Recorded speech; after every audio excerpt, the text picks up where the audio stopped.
రోజు నీతులు చెప్తూ తిరుమల పవిత్ర పుణ్యక్షేత్రాన్ని పరిరక్షించేటువంటి విశ్వక్సేనుడిలాగా మాట్లాడుతూ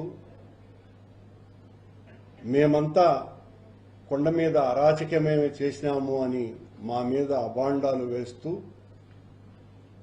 ఇంకా మా మీద ఆ నేరారోపణలే చేస్తూనే కాలం గడుపుతున్నటువంటి గౌరవనీయ ముఖ్యమంత్రి చంద్రబాబు నాయుడు గారు టీటీడీకి తీరని ద్రోహం చేస్తున్నారు. అంతా ఇంత ద్రోహం చేయటం కాదది. తిరుమల తిరుపతి పవిత్రతను కాపాడటానికే నేను పుట్టానని చెప్పుకున్నటువంటి వ్యక్తి అలిపిరి నుంచి వెళ్లేటువంటి దారంతా కూడా అత్యంత పవిత్రమైనది అన్నటువంటి విషయం తెలిసి కూడా పెద్దలు అనేక మంది అభ్యంతరాలు వ్యక్తం చేసినా టూరిజం వాళ్ల ల్యాండ్ తీసుకొని దానికి బదులుగా టీటీడీ ల్యాండ్ను కట్టబెట్టడం ఆశ్చర్యం. ఏ ఒబరాయ్ హోటల్ని తీవ్రంగా వ్యతిరేకించి టీటీడీ బోర్డులోనే వాళ్లు తీర్మానం చేసి ఆ సానుభూల్ని కాపాడాలని పవిత్రతను పరిరక్షిస్తాము అని చెప్పినటువంటి వాళ్లు టూరిజం వాళ్లు ఒబరాయ్ హోటల్కు కేటాయించినటువంటి దూరం కంటే అలిపిరికి అతి సమీపంలో అత్యంత విలువైనటువంటి స్థలాన్ని చంద్రబాబు నాయుడు గారు 11వ తారీఖున ఈ నెల కేబినెట్ మీటింగులో ఆ బదలాయింపును ఆమోదింపజేసి 13వ తారీఖున జీవో కూడా ఇష్యూ చేశారు. పాత టూరిజం స్థలం ఏదైతే ఉన్నదో అది ఎకరా 90 లక్షల విలువ చేస్తుంది అని మార్కెట్ వాల్యూ రిజిస్ట్రేషన్ వాళ్ళ అఫీషియల్ గా చెప్తున్నటువంటి మాట. ఈ రోజున టూరిజం వాళ్లకు టీటీడీ ఇచ్చినటువంటి స్థలం గజం 49,000 రూపాయలు మార్కెట్ వాల్యూ రిజిస్ట్రేషన్ వాల్యూ ప్రకారం. అంటే ఎకరా 4,800 గజాలు చొప్పున ఎకరాకి 26,52,00,000 రూపాయలు. అంటే 20 ఎకరాలు 460 కోట్ల రూపాయలు. టూరిజం దగ్గర నుంచి తీసుకున్నటువంటి ఆ ల్యాండ్ ఖరీదు ప్రభుత్వ లెక్కల ప్రకారము 18 కోట్లు. ఈరోజు టీటీడీ స్థలాన్ని, దేవుడి స్థలాన్ని ఒబరాయికి ఇస్తున్నటువంటి దాని విలువ 460 కోట్ల రూపాయలు. ఆ 460 కోట్ల రూపాయలు విలువ చేసే స్థలం ఇవ్వటమే కాకుండా దానికి సంబంధించినటువంటి లీజ్ అమౌంట్ను కూడా మాఫీ చేసేసింది ప్రభుత్వం. అంటే ఒబరాయ్ హోటల్ వాళ్లకి చేసేస్తున్న మేలు 26 కోట్ల రూపాయల లీజ్ డీడ్ మనీని మాఫీ చేసేశారు. అంతే కూడా కాకుండా పాత ధరల ప్రకారం అంటే ఆ ఎకరా 90 లక్షలకు 1% చొప్పున ఆ 90 లక్షలకు ఎంతనో 90,000 రూపాయలు ప్రతి సంవత్సరము ఒబరాయ్ వాళ్ళు కట్టాల. కానీ ఇప్పుడు ఎకరాకు 26 కోట్లు అంటే దాదాపు 1,17,00,000 కట్టాల. కానీ పాత ఏదైతే ఉన్నదో ఆ 90 లక్షల ఖరీదుకు ఎంత ఇస్తారో అంతే ఇవ్వమని ప్రభుత్వం ఆదేశించింది. అలాగే ఎక్స్చేంజ్ కి సంబంధించి దాదాపు 32 కోట్ల 60,95,000 రూపాయలను కూడా మాఫీ చేసింది. టూరిజం నుంచి టీటీడీకి, టీటీడీ నుంచి టూరిజానికి. ఈ మొత్తం వ్యవహారాన్ని చేయటం మూలంగా ఎవరో ఒక సద్బ్రాహ్మణుడు, అత్యంత నిష్ఠాగరిష్ఠుడైనటువంటి మహాపురుషుడెవరో 100 సంవత్సరాల క్రితం భగవంతుడికి ఇనాముగా ఇచ్చినటువంటి ఆ భూమి ఈ రోజున ఇలా ఒక ప్రైవేటు వ్యక్తుల గుప్పిట్లోకి మళ్లే విధంగా చంద్రబాబు నాయుడు గారు పూర్తి చేసేశారు. ఇది మార్కెట్ విలువ ప్రకారమే 466 కోట్లు సుమా. బహిరంగ మార్కెట్లో కనీసం అంటే 3,000 కోట్ల రూపాయలు విలువ చేసేటువంటి స్థలం. కోహినూరు వజ్రానికి ఏ రకంగా వెల కట్టలేమో టీటీడీ స్థలమైనటువంటి ఈ స్థలానికి కూడా అలా వెల కట్టలేము. ఇది అర్బన్ ల్యాండ్లో ఉన్నది, పాత స్థలము రూరల్ ఏరియాలో ఉన్నది. దాని రిజిస్ట్రేషన్ వాల్యూకి, దాని మార్కెట్ బహిరంగ మార్కెట్ విలువకి, దీని మార్కెట్ విలువకి హస్తిమ శకాంతపు తేడా ఉన్నది.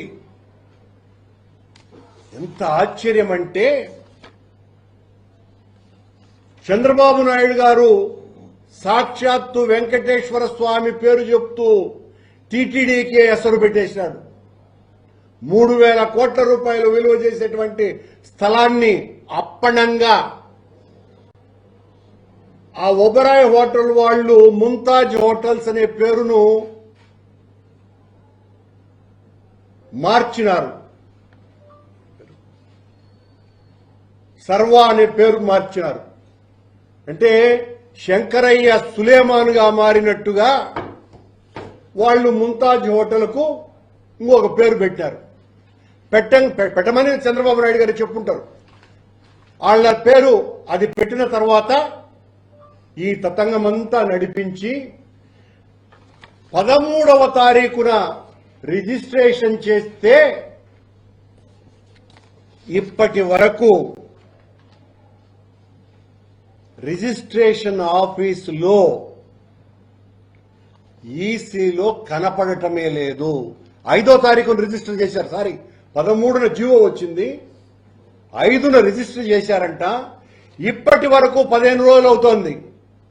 ఇప్పటి వరకు ఈసీలో కనపడటం లేదు.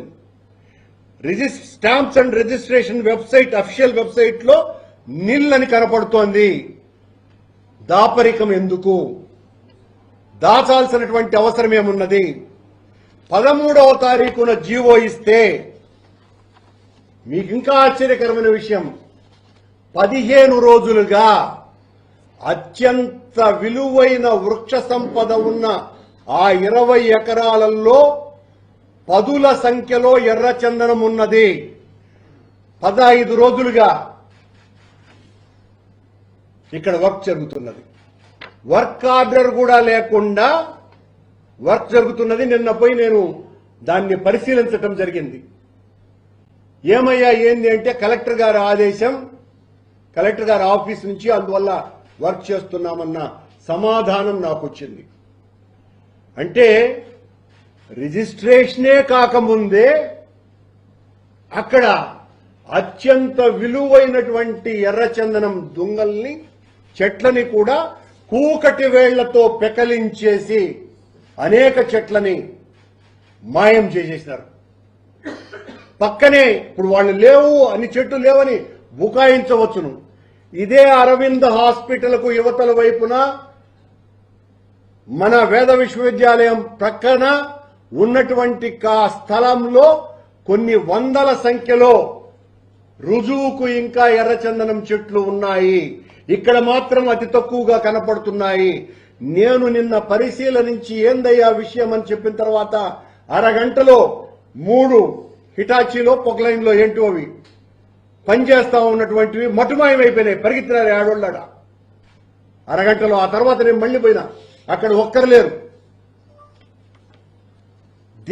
ఏం మతలబు ఉన్నది ఇక్కడ? 100 రూముల హోటల్ ఒబరాయ్ ప్రభుత్వమే చెప్పింది. 100 రూముల హోటల్కి 20 ఎకరాల స్థలం అవసరమా అండి?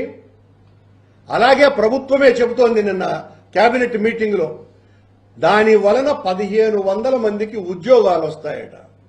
హోటల్లో, రెస్టారెంట్లో లేదా ఒక మ్యారేజ్ లో 5 స్టార్ హోటల్లో భోజనానికి కూడా 1500 మంది ఉండరు. 1500 మందికి ఆ ఒబరాయ్ హోటల్ రావటం మూలంగా, అత్యంత ప్రతిష్ట కలిగినటువంటి హోటల్ మనకు రావటం మూలంగా 1500 మందికి ఉద్యోగాలు దొరుకుతాయని ప్రభుత్వం ప్రజలని బుకాయిస్తోంది. రెవెన్యూ ల్యాండ్ ఉండగా మేము స్పష్టంగా డిమాండ్ చేస్తున్నాం, మీరు టూరిజం ల్యాండ్ను టీటీడీ తీసుకున్నది కదా, మీరెందుకు టీటీడీ ల్యాండ్ను ఒబరాయ్ హోటల్కి ఇస్తారు? ప్రభుత్వం దగ్గర కొన్ని వేల ఎకరాలు ఉన్నది కదా, తిరుపతి చుట్టుపక్కలే కొన్ని వందల ఎకరాలు ఉన్నది కదా, అయినా మీరు ఈ 5 స్టార్ హోటల్కి పేరు మార్చితే ఇంత విలువైన 3000 కోట్ల రూపాయల ఖరీదు చేసేటువంటి భూమిని ఎందుకు ఇచ్చినారు? దాన్ని మీరు ఎలా సమర్థించుకుంటారు? పరకామణి దొంగతనం కంటే కొన్ని వందల రెట్లు దోపిడీ కాదా ఇది? ఎవరైనా దేవుడికి ఇస్తారు, దేవుణ్ణే దోపిడీ చేయటం కాదా ఇది? దేవుణ్ణి దోపిడీ చేసి ఆ ఒబరాయ్ హోటల్ వాళ్లకు దారాదత్తం చేయటం కాదా ఇది? 3000 కోట్ల రూపాయల స్థలం ఇది సాంప్రదాయంగా మారదా? ఈ రోజున సాక్షాత్తు దేవదేవుని ఆస్తి అయినటువంటి స్థలాన్ని ఒక ప్రైవేటు సంస్థకు మీరు, అది కూడా ఒక 5 స్టార్ హోటల్కు ఇస్తే, ఇదే సాంప్రదాయం రేపు భవిష్యత్తులో మొత్తం దేవాదాయ శాఖలో ఉన్నటువంటి అన్ని గుళ్ళు ఏదో ఒక వ్యాపారాత్మకమైనటువంటి ఆలోచనతో ఇలా దారాదత్తం చేయటానికి, ఓ సాంప్రదాయానికి ఇది శ్రీకారం చుట్టడం కాదా? ఈ రోజున మీరు టీటీడీ స్థలం ఒబరాయ్ హోటల్కి ఇస్తే టీటీడీకి వచ్చిన లాభం ఏంటి? ఇందులో ఒక్క ₹1 అయినా టీటీడీకి లాభం ఉన్నదా? ఒక్క ₹1 లాభం కూడా లేకుండా ఆ ఇనాం ల్యాండ్, అది కూడా ఆ ఇనాం ల్యాండ్ ని ఎవరి మేలు కోసమని ఇన్ని ఎగ్జంప్షన్స్ ఇచ్చినారు మీరు? భగవంతునికి ఏం ఎగ్జంప్షన్ ఇచ్చినారు? భగవంతుడిని దోపిడీ చేసి ఒబరాయ్ హోటల్కి అప్పగించినారు. వీళ్ళకేమో మొత్తం అన్ని ఎగ్జంప్షన్స్ ఇచ్చినారు. 2 కోట్ల బిల్డింగ్ ఫీజు కూడా అడ్జస్ట్ చేసేశారు. మీరు పాత చోట కట్టేసినారు కాబట్టి దాన్నేమి ఇబ్బంది పెట్టాల్సిన అవసరం లేదు అని అడ్జస్ట్ చేసేశారు. 26 కోట్ల స్టాంప్ డ్యూటీని మాఫీ చేసేశారు. 2007 2వ తారీఖు 6వ నెల మా నాయకుడు రాజశేఖర రెడ్డి గారు ముఖ్యమంత్రిగా ఉండగా తిరుమల దివ్య క్షేత్రానికి సంబంధించి మొత్తం 7 కొండల జీవో తెచ్చినారు ఆయన. అందులో భాగంగానే ఆ స్థలాలలోనే ఇప్పుడున్నటువంటి 20 ఎకరాల స్థలం కూడా ఉన్నది. దీన్ని మీరు ఎలా ప్రైవేట్ వ్యక్తులకు ఇస్తారు? అందులో భాగం కదా ఇది. ఇది దోపిడీ కాదా? సాక్షాత్తు వెంకటేశ్వర స్వామికే 3 నామాలు చుట్టడం కాదా చంద్రబాబు నాయుడు గారు? మామూలుగా కొండకు వెళితే భక్తులకు 3 నామాలు తీస్తారు. చంద్రబాబు నాయుడు గారు సాక్షాత్తు 3000 కోట్ల రూపాయల టీటీడీ స్థలాన్ని ఒబరాయ్ హోటల్కి ఇచ్చి వెంకటేశ్వర స్వామికే నామాలు పెట్టాడు. ఇంతకంటే పచ్చి దోపిడీ, దురాగతం, అన్యాయం, అక్రమం టీటీడీ చరిత్రలోనే జరగలేదు అన్న దాంట్లో ఏమాత్రం కూడా సందేహం లేదు. మీరా పవిత్రత కాపాడుతామని చెప్పేది? మీరా వెంకటేశ్వరం స్వామి క్షేత్రం యొక్క ప్రాశస్త్యాన్ని నిలుపుతాము, కాపాడుతాము, పరిరక్షిస్తాము అని చెప్పేది? 3,000 కోట్ల రూపాయల విలువ చేసేటువంటి స్వామి స్థలాన్ని అప్పనంగా ఒక ప్రైవేటు సంస్థకి ఇచ్చేస్తారా? అది కూడా ఒక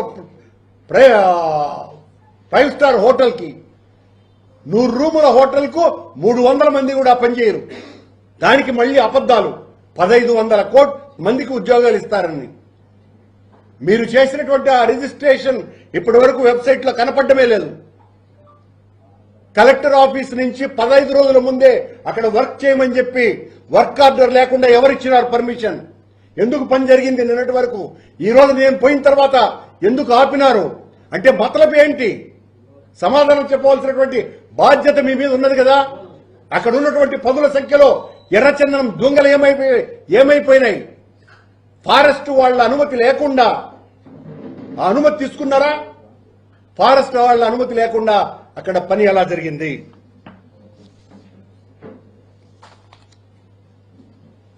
దానికి తోడు అది ఎకో సెన్సిటివ్ సేక్రెడ్ ఏరియా అనే విషయం అందరికీ తెలిసిన విషయమే. అక్కడ ఎంత జాగ్రత్తగా ఉండాలా? చంద్రబాబు నాయుడు గారు, ఈ బిఆర్ నాయుడు గారు చెప్తూ ఉంటారు, మేము ఆ స్థలం చాలా పవిత్రమైనది, అందువలన దాన్ని తీసుకొని దీన్ని ఇస్తారంట. ఆ రోడ్డు వేసింది కూడా టీటీడీనే, టీటీడీ విభజించింది. అలాగైతే కొండ మీద ఫారెస్ట్ వాళ్ళు 10ల సంఖ్యలో రోడ్లు ఉన్నాయి. కొండ మీద తిరుమలను తీసేస్తే 10ల సంఖ్యలో రోడ్లున్నాయి. అవన్నీ కూడా అటు ఇటు శేషాచలానికి, వృషభాద్రికి సంబంధం లేదని చెప్పగలరా మీరు? చెప్పడం సాధ్యమవుతుందా? ఇంత దారుణానికి ఒడికట్టింది ప్రభుత్వం. ఆధ్యాత్మిక క్షేత్రానికి అనితర సాధ్యమైనటువంటి మోసం చంద్రబాబు నాయుడు గారు చేశారు. వేరే చోట రెవెన్యూ ల్యాండ్ ఇచ్చేటువంటి అవకాశం ఉన్నా కూడా ఆ పని చెయ్యకుండా ఇంత విలువైన ల్యాండ్ ఎలా ఇస్తారండి? మేము తీవ్రంగా దీన్ని వ్యతిరేకిస్తాం. స్వాములనందరినీ కూడా పీఠాధిపతులు అక్కడ ఒబరాయ్ హోటల్ కడుతున్నారు అని అంటే ఆ రోజున పెద్ద ఎత్తున ఉద్యమం చేసినటువంటి స్వాములారా, ఈ రోజు సాక్షాత్తు వెంకటేశ్వర స్వామి స్థలాన్నే అదే హోటల్కు దారాదత్తం చేస్తున్నారు. అదే పవిత్ర స్థలంలో అంతకంటే దగ్గరగా స్వామి పాదాల దగ్గరికి అతి సమీపంలో ఉన్నటువంటి స్థలాన్ని చంద్రబాబు నాయుడు గారు ఇలా దారాదత్తం చేయటాన్ని మీరు వ్యతిరేకించాల్సినటువంటి అవసరం ఉన్నది.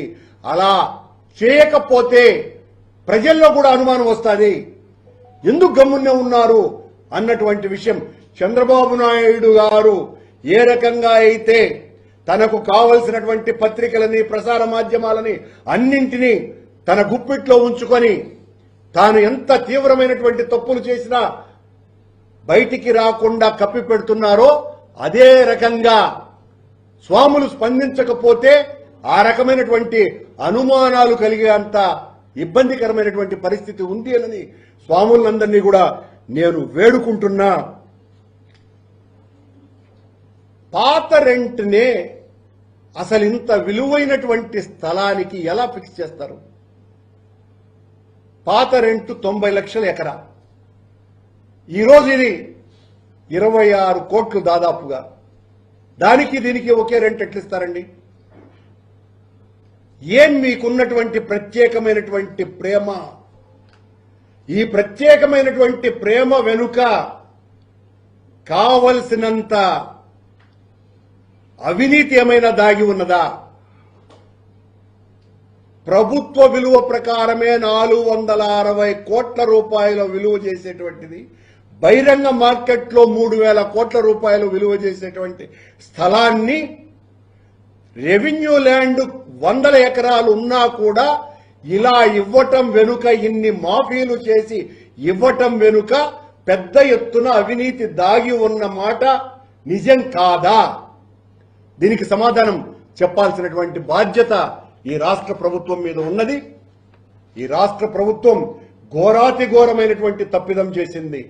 తమిళనాడులో ఒక ధ్వజస్తంభానికి సంబంధించి అన్ని మాటలు మాట్లాడినటువంటి సనాతన ధర్మ పరిరక్షకుడైనటువంటి పవన్ కళ్యాణ్ గారు, మీరు ఇక్కడ వచ్చి చీపురు కట్టతో మొత్తం మెట్లన్నీ కూడా కడిగినారే, మరి ఇన్ని వేల కోట్ల రూపాయల విలువ చేసేటువంటి స్థలాన్ని మీ ప్రభుత్వం, మీ నాయకుడు చంద్రబాబు నాయుడు గారు ఈ రకంగా ఒక ప్రైవేట్ హోటల్కి ఇస్తూ ఉంటే మారు కూడా మీరు పలకకపోవటం తప్పు కాదా, నేరం కాదా? మీకు తెలిసే జరుగుతుందా? అందులోనూ కూడా టూరిజం మంత్రి జనసేనకు సంబంధించినటువంటి వ్యక్తి కందుల దుర్గేష్ గారు దీనికి సంబంధించినటువంటి మంత్రి. మీకు తెలియకుండా ఉండేటువంటి అవకాశమే లేదు.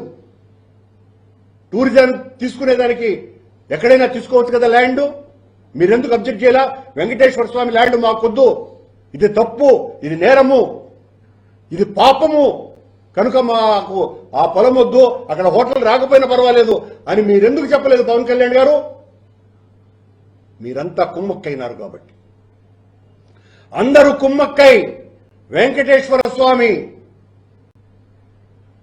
విలువైనటువంటి స్థలాన్ని ఈ రోజున ప్రైవేటు సంస్థలకు అప్పనంగా అప్పగించినారు. దీనిని తీవ్రంగా వ్యతిరేకించాల్సినటువంటి బాధ్యత ప్రతి హిందువు మీద ఉంది అని తెలియజేస్తున్నాను.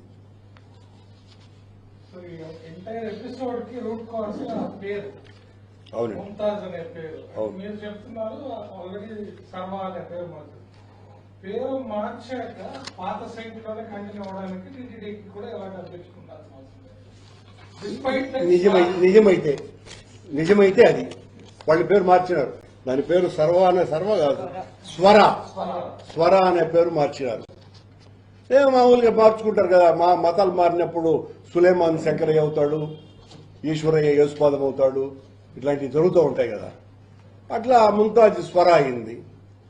స్వర అవ్వగానే స్వరం మారింది. పేరు మార్చాక అవసరం లేదు. ఒకవేళ మీకు అక్కడ కట్టకూడదు అని నిర్ణయం వచ్చిన తర్వాత కావలసినంత రెవెన్యూ ల్యాండ్ ఉంది కదా, ప్రభుత్వ భూమి ఉంది కదా, మీరు ఎక్కడైనా కట్టొచ్చు కదా, వాళ్ళకి ఇవ్వచ్చు కదా. ఇంత ఖరీదైనటువంటి ల్యాండ్ ఎలా ఇస్తారు?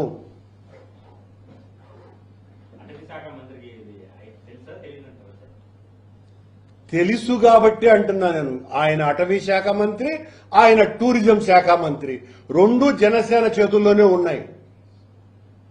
ఆయనేమో ఎర్రచందనం తగలబడిపోయింది, మా హయాంలో 1000 టన్నులు పోయింది అని చెప్పినాడే. 20 ఎకరాల స్థలంలో 15 రోజులుగా బోడిగుండు చేసినారు సుమారుగా. ఇప్పుడు 30-40 చెట్లు మిగిల్చినారు.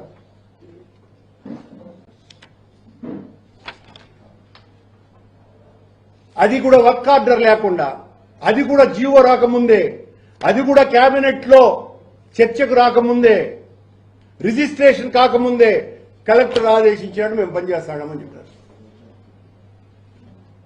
కలెక్టర్ కూడా నైతిక బాధ్యత ఉంది. ఒకవేళ ఆయన ఇచ్చి ఉంటే, మీ ఆదేశం లేకపోతే అక్కడ ఎందుకు పనిచేస్తారు? అక్కడ నేను పాత్రికేయ మిత్రులందరినీ కూడా కోరుకుంటున్నా, దయచేసి ఆ స్థలాన్ని చూడండి. అంత ఖరీదైనటువంటి స్థలం ఈ రోజున దేవుడి స్థలాన్ని ఈ రకంగా అప్పనంగా ధారాతత్వం చేయటం వెనుక ఉన్నటువంటి కుట్రను వెలికి తీయమని చెప్పి చేతులు ఎత్తి నమస్కరిస్తున్నాం.